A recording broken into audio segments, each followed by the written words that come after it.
Misalnya kalau begini Pak, nama saya diganti sama Bisa aja mungkin saya ganti. Ini kan saya butuh untuk keluar kota. Kira-kira gimana ya Mas nanti kalau diperiksa?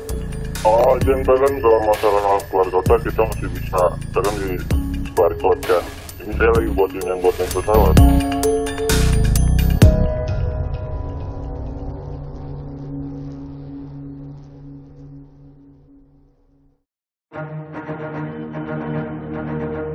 Halo Mas, ini dengan ini nggak yang jasa surat vaksin tanpa vaksin, bukan yang di Facebook. Saya tadi ada kirim pesan ke Facebook nih, kayaknya belum dibales. Kalau misalnya dibikinin misalnya nick random atau nomor telepon random, saya bayar lebih bisa nggak Mas? Saya usahain ya Pak.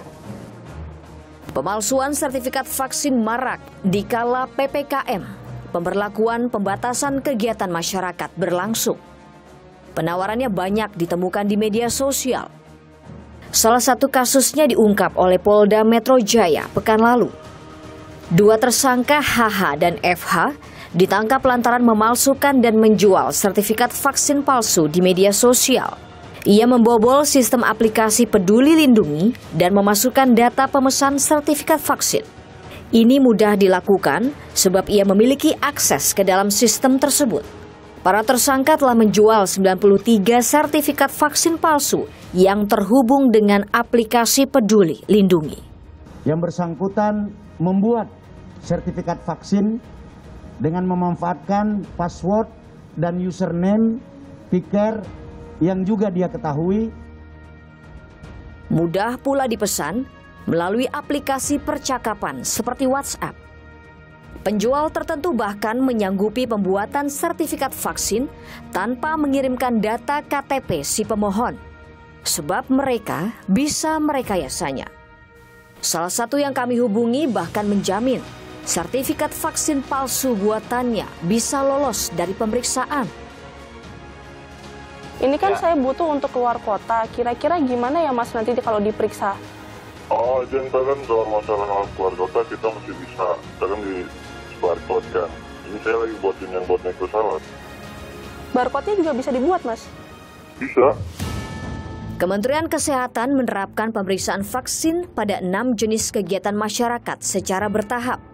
Mulai dari area publik, kawasan perkantoran dan transportasi umum, hingga ke sektor pendidikan. Oportunis bermunculan, jasa cetak kartu vaksin jadi ladang bisnis. Memanfaatkan kans dari para puak yang belum terbiasa dengan arsip digital, para kriminalis ini mengunduh sertifikat dari aplikasi Peduli Lindungi milik Kemenkes. Menyadari potensi pemalsuan dan penyelewengan data dari jasa mencetak kartu vaksin, pemerintah mengambil langkah. Pemerintah memblokir nyaris 2.500 akun jasa cetak kartu vaksin di platform jual beli daring. Tetapi potensi penyalahgunaan data nyatanya tak hanya terjadi melalui pembuatan kartu vaksin di marketplace. Tim Berkas Kompas menelusuri jasa percetakan kartu vaksin yang ternyata mudah ditemukan di area pertokoan kawasan Jabodetabek. Salah satunya bersedia memalsukan data yang tertera pada kartu vaksin. Oh ya, pertamanya kita bukan namarin dari orang sendiri pun bisa bikin vaksin. Bisa, kalau kita ada alatnya. Bisa bikin editan. Misalnya kalau begini Pak, nama saya diganti sama Jadi bisa aja mungkin saya ganti. Gimana caranya jamin data saya nggak diapa-apain Pak? Kan langsung dibuang. Saya bisa lihat juga dong. Penyedia jasa dengan mudah mengubah identitas dengan memakai perangkat lunak edit grafis pada komputer. Memang, tidak seluruh penyedia jasa cetak kartu vaksin mau memasukkan data masyarakat. Tetapi potensi pemalsuan dan penyelewengan data tetap nyata. Jerat pidana mengancam para penjual sertifikat dan kartu vaksin palsu. Ancaman hukumannya tak tanggung-tanggung, yakni hingga mencapai maksimal 12 tahun penjara dan atau denda 12 miliar rupiah. Pada sisi lain, masyarakat pun belum menyadari pembuatan sertifikat atau mencetak kartu vaksin palsu beresiko membocorkan data pribadi. Pasalnya, data diri dalam sertifikat vaksin yang dicetak berisi data-data resmi yang terhubung dengan data pribadi lainnya dari seorang warga negara.